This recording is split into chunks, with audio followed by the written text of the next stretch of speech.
उल्हासनगरच्या मध्यवर्ती रुग्णालयात ऑर्थोपेडिक इम्प्लांट ऑपरेशन गेली 2 महिने रखडल्याचं पाहायला मिळते। त्या ऑपरेशनसाठी लागणारे रॉड आणि इतर साहित्य पुरवणाऱ्या पुरवठादारांचे बिलही थकीत आहे। थकीत बिलांमुळे हॉस्पिटलचा साहित्य पुरवठा बंद झालाय।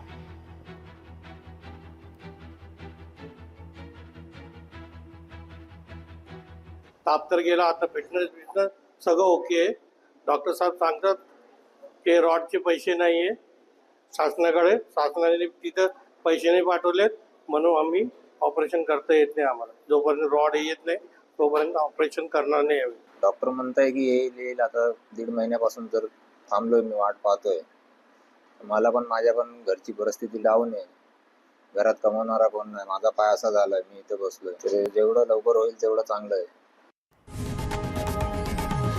लोकशाही मराठी ऐका, पहा, जागरूक रहा।